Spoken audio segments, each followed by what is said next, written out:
Hello friends, तो आज हम मॉडर्न इंडिया के जो जनजातीय आंदोलन हैं उनको कवर करने वाले हैं। आप विश्वास कीजिए कि आपकी इस एक ही वीडियो में, मुझे नहीं पता कि वीडियो कितनी लंबी होगी, बट इस एक ही वीडियो में हम जो जनजातीय आंदोलन है जो इम्पोर्टेंट है उनको एक ही वीडियो में कंप्लीट कर लेंगे। जैसे कि आप देख सकते हैं, मैंने एक ही पेज पर आठ आठ है ये विद्रोह, इन्हें कंप्लीट किया हुआ है। तो चलिए स्टार्ट करते हैं। सबसे पहले आता है चुअर विद्रोह, या आप इसको कभी कभी चुआर विद्रोह भी सुन सकते हैं। इसे चुअर या चुआर विद्रोह दोनों कहते हैं। इसकी आपको सबसे पहले समय याद रखना है।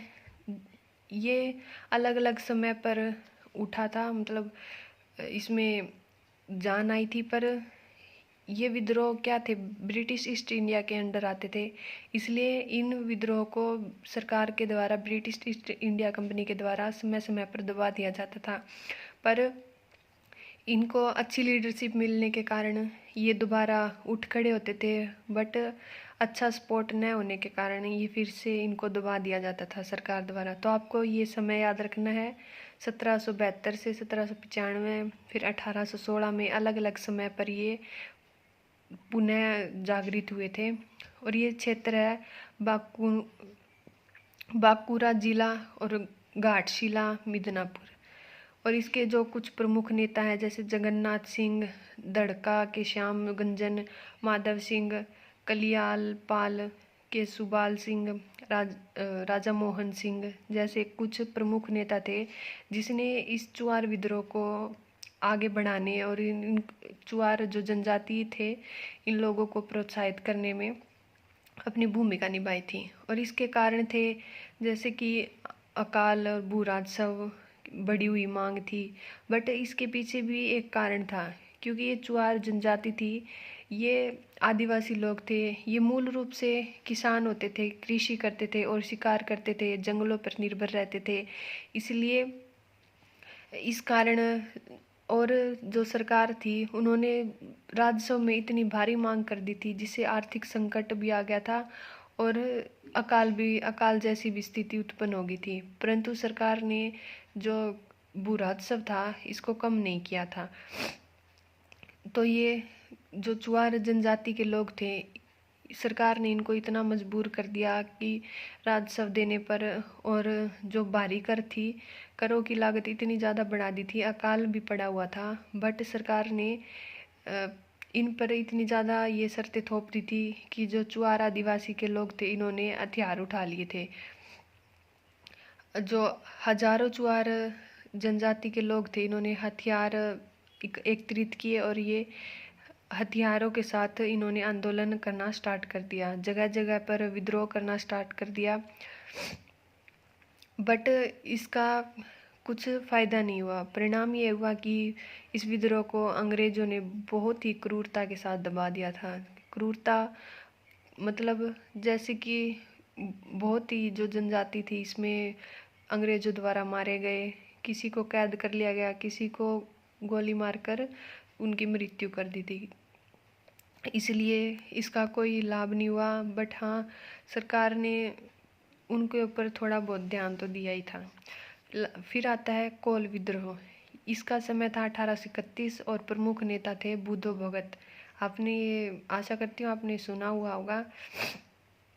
ये छोटा नागपुर क्षेत्र जैसे रांची, सिंहभूमि, हजारीबाग, पलामू और मानभूम इसके अंडर आते हैं। इसका भी प्रमुख कारण एक बात और, आपको जितने भी जनजाति विद्रोह मिलेंगे ये लगभग या तो इनके क्षेत्रों पर सरकार ने कब्जा कर लिया, या भू राजस्व इतना बढ़ा दिया कि ये देने में असमर्थ थे, या अकाल की स्थिति के कारण, या बढ़े हुए कर के कारण, या साहूकारों की जो अत्याचारों के कारण, जमींदारों के अत्याचारों के कारण। लगभग सभी में आपको एक ही कारण देखने को मिलेगा।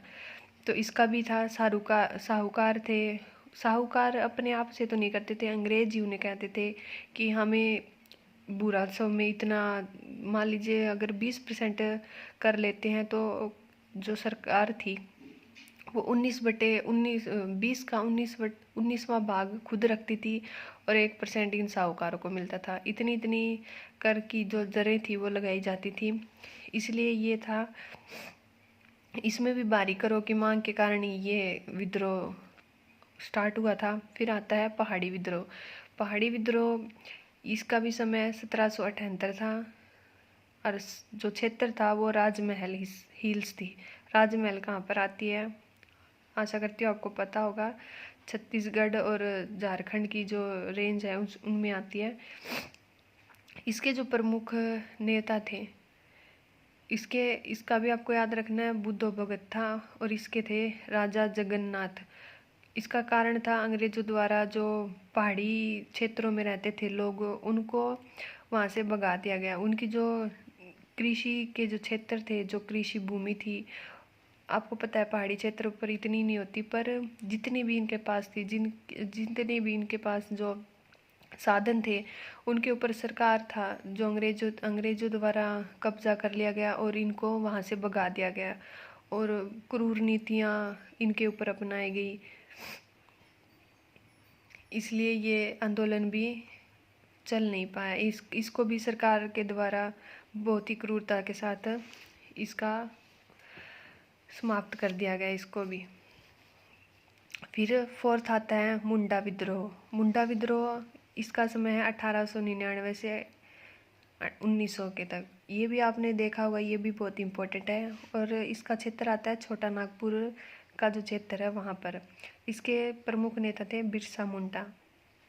इसका कारण क्या था, ये भी आदिवासी जाति थी और यहाँ पर जो सरकार थी, सरकार ने इन आदिवासियों के जो कार्य में दखल अंदाजी की थी।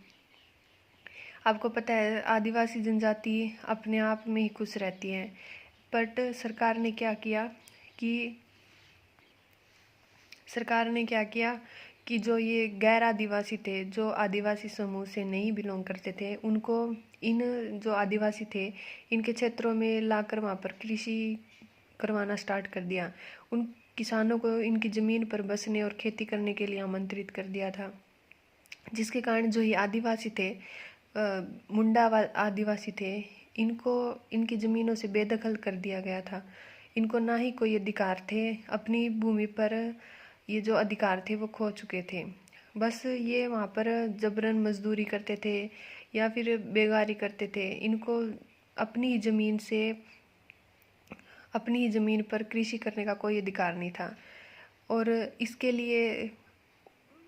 लिए जो बिरसा मुंडा थे, इनके नेतृत्व में ये सब एकत्रित हुए और इन्होंने इस विद्रोह का नेतृत्व किया था और सभी को एकत्रित करके अंग्रेजों के खिलाफ विद्रोह आरंभ किया था। इन्होंने जो अंग्रेज थे और जो इनके गैर आदिवासी थे, जनजाति थी, जो यहाँ पर कृषि करने आते थे, उनको इन्होंने बाहरी यूरोपीय और खासकर एक दीकू, जिसे ये जैसे गैर आदिवासी थे ना, जो बाहर वाले आदिवासी आए थे, या कोई भी लगा लीजिए, जो इनके आदिवासी समूह का जो संथाल था, मुंडा थे, इनकी जनजाति के लोग नहीं थे, उनको इन्होंने दीकू कहा था। ठीक है, तो क्षेत्र में कृषि करने नहीं दिया था और गैर आदिवासियों को आदिवासी क्षेत्र में कृषि करने देने लगे थे, इसलिए ये विद्रोह हुआ था। बट इसका भी कोई फ़ायदा नहीं हुआ था क्योंकि बिरसा को पकड़ लिया गया था और ये विद्रोह भी समाप्त हो गया था। इसलिए ये भी आगे नहीं बढ़ पाया। फिर आता है संथाल विद्रोह। संथाल, जैसे इसका भी समय आपको याद रखना है 1856 से, मतलब 55-56। आप इसको ऐसे याद रख सकते हैं कि संथाल, जैसे जो थाल होती है वो 55-56 रुपए की मिल जाती है, 1855 से 1856। ये भी राजमहल की पहाड़ियाँ हैं, वहाँ पर किया गया था। इसके जो प्रमुख नेता है वो सिद्धू और कान्हू थे। संथाल विद्रोह, ये भी वनवासी थे, वनवासी जनजाति थी जो जीवित रहने के लिए जंगलों पर निर्भर रहते थे। बट ईस्ट इंडिया कंपनी ने इनके ऊपर भी बहुत ही अत्याचार किए थे। इनको पता था कि ये जंगलों पर निर्भर रहते हैं और ये आदिवासी अपने किसी भी क्षेत्र में अंग्रेजों या फिर किसी भी बाहरी को अधिकार या फिर कृषि करने की अनुमति नहीं देते थे। तो सरकार ने क्या किया कि इस क्षेत्र में संथाल आदिवासी थे उनको लालच दिया। उनको कहा कि आप जो इनके द्वारा जो क्षेत्र था, इन्होंने कहा कि आप हमारे उस क्षेत्र में बसिए, हम आपको भूमि भी देंगे और आर्थिक अवसर भी प्रदान करेंगे ताकि आप अपना जो आर्थिक ज़रूरतें उनको पूरा कर सके। उन्होंने वहाँ पर बसने के लिए उन्हें आमंत्रित किया। कई संथाल इस क्षेत्र में बसने के लिए आ भी गए थे, जो ब्रिटिश ईस्ट इंडिया कंपनी ने कहा था उनके अनुसार वो वहाँ पर आ भी गए। बट बाद में क्या हुआ कि वहाँ पर जो महाजन थे, जो जमींदार थे, वो जो क्षेत्र थे जो ब्रिटिश ईस्ट इंडिया कंपनी के द्वारा इन संथालों को जो जगह दी गई थी, उन पर जो जमींदार थे उन्होंने नियंत्रण कर लिया था और ब्रिटिश ईस्ट इंडिया कंपनी द्वारा वहाँ पर कर लगाए जाने लगे थे और बिचौलियों को भी नियुक्त कर दिया गया था, जिससे कि ये जो संथाल परिवार थे, जो संथाल आदिवासी थे वहाँ पर बसे हुए थे, वहाँ पर उनसे बारी बारी कर वसूले जाने लगे और नहीं देने पर उनको उनकी ज़मीनों से बेदखल कर दिया गया। जो कर चुकाने में असमर्थ थे उनसे बंधुआ मजदूरी करवाई जाने लगी। इसी बीच जो सिद्धू और कानू थे, दो भाई थे, उन्होंने इन संथालों के लिए इनका नेतृत्व किया और कंपनी के विरुद्ध आखिर में इस शासन के विरुद्ध घोषणा की कि हम इनके खिलाफ विद्रोह आरंभ करेंगे। बट उन्होंने ये विद्रोह आरंभ तो किया संथालों के विरुद्ध, मतलब संथालों की मदद से अपना नेतृत्व करके सिद्धू और कानू दो भाइयों ने, बट सरकार ने इसको भी दबा दिया, बहुत ही क्रूरता के साथ इसे भी दबा दिया था। फिर आता है खोंड विद्रोह 1837 से 1856। ये उड़ीसा ये जो क्षेत्र है यहाँ से लेके लास्ट में विशाखापट्टनम तक चला था और यहाँ पर प्रमुख नेता थे चक्कर बिसोई थे। इसका भी प्रमुख कारण, इसका एक अलग कारण था। ये जो खोंड विद्रोह था, इनके द्वारा, ये भी आदिवासी जनजाति थी, इनके द्वारा जैसे कोई उत्सव पर या किसी खास अवसर पर बलि दी जाती थी, तो ब्रिटिश सरकार ने इन बलि पर रोक लगा दी, जिसके कारण इनकी खोंड विद्रोह मतलब खोंड आदिवासियों की ये मान्यता थी कि ये कुछ भी कार्य करने से पहले या किसी भी पर्व पर बलि देते थे। बट सरकार ने इनके इस कार्य में रोक टोक और इन पर पाबंदी लगानी आरंभ कर दी, इसलिए इन्होंने इस बात पर क्रोधित होकर विद्रोह कर दिया था। और बाद में जो चक्कर बिसरोई थे वो लापता हो गए थे और ये जो विद्रोह था ये समाप्त हो गया था। और फिर लास्ट सेकंड आता है भील विद्रोह। आपने सुन भी रखा होगा भील विद्रोह। ये पश्चिम घाट है, जो इस वाला क्षेत्र है ना, वहाँ पर आता है। दक्षिणी राजस्थान भी आता है इसके अंदर। ये 1818 से 1831 और एक बार पुनः आरंभ हुआ था 1913 में। इसके जो प्रमुख नेता थे वो थे सेवाराम, और दक्षिणी जो ये थे ना, दक्षिणी राजस्थान, यहीं पर 1825 था शायद, वहाँ पर गोविंद गुरु थे, उन्होंने भी इसमें अपना योगदान दिया था। ये जो भील विद्रोह आरंभ हुआ था, ये पश्चिम घाट में रहते थे और जो उत्तर और दक्कन के बीच जो पहाड़ी दर्रे आते थे ना, उन पर इनका ही नियंत्रण था। तो जो ब्रिटिश सरकार थे उन्होंने इन भील आदिवासियों से एक, जो क्या कहते हैं उसको, हाँ, एक संधि कर लीजिए, मान लीजिए अब एक संधि कर ली थी और इन्होंने इनसे हाथ मिला लिया था। तो अब क्या हुआ, अब अंग्रेज उन दर्रों के और जो क्षेत्र इनके अंडर आता था ना, उसके असली मालिक है ना, वो अंग्रेज बन गए थे। तो इनको अगर राज्य के बाहरी और आंतरिक दोनों मामलों में हस्तक्षेप करने नहीं दिया जाता था। जो नीति निर्माण था उसका भी अधिकार नहीं था। भीलों को अब जंगलों में भी प्रचुर मात्रा में जो उत्पाद होते थे उनको उपभोग या मतलब उपयोग करने की अनुमति नहीं दी जाती थी, जिसके कारण जो व्यापार था उनके ऊपर भी इनका प्रतिबंध, मतलब इनको रोक लगा दी गई थी, जिसके कारण ये भी भड़क गए थे और इन्होंने भी विद्रोह किया। बट अंग्रेज़ों ने इनका जो विद्रोह था उसको समाप्त करने के लिए इन्होंने जो भीलों से सुलह भी की और अपने बल का भी प्रयोग किया। बट एक बार के लिए शांत भी हो गए थे, पर पुनः 1831 में फिर से विद्रोह शुरू हो गया था और फिर बाद में अंग्रेज़ों ने पुनः इनको वापस से शांत किया अपने बल के साथ। तो ऐसे ये विद्रोह बार बार में कभी कभी उठते रहते हैं।